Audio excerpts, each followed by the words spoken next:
काहा दर बढ़िबो काहा दर कमिबो। गरीब मध्यवित्तक पई खुशी खबर कमिबो दरदाम।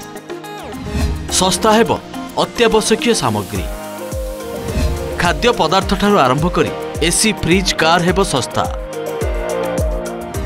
सीमेंट कृषि जंत्रपातिर दाम भी कमी पारे कारण एसबु आवश्यक सामग्री उपरे लागुथिबा जीएसटी कमाइबा को जाउछंती केंद्र सरकार।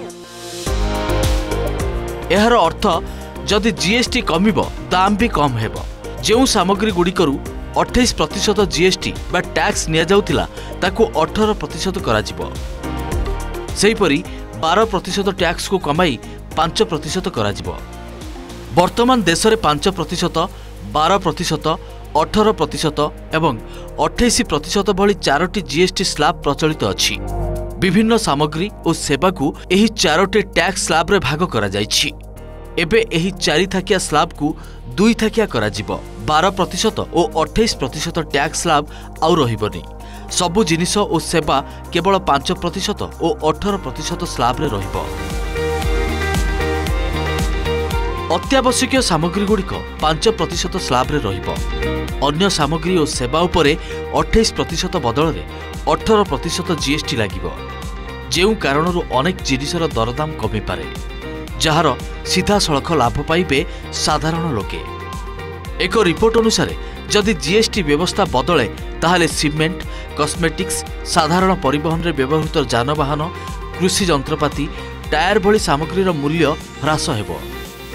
खाद्य पदार्थ, औषध, toothbrush, hair oil, life, health insurance आदि टैक्स फ्री हेबो नहेले 5% टैक्स लागिबो। फलरे गरीब और मध्यवित्तक उपरे बोझ कमिबो।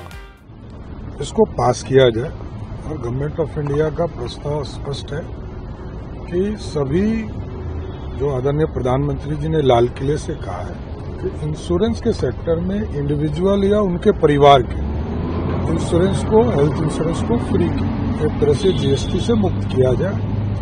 तो उस पर चर्चा हुई है सबका और इसका रिपोर्ट लेकर अब जीएसटी काउंसिल को।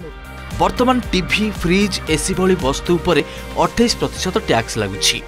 यह 18% होई पारे किंतु अनेक विलासपूर्ण सामग्री एवं मद, तमाखु, drugs, soft drinks, fast food और पोर्नोग्राफी भली किछि जिनिस उपरे 40% जीएसटी रहिबो। 4 थाकिया जीएसटी स्लैब बदले 2 थाकिया करने अर्थ मंत्रालय देइथिबा प्रस्ताव रे राजी होइछंती राज्य। सेहीपरि मंत्री गोष्ठी बैठक रे भी एही प्रस्ताव ग्रहण होइछि।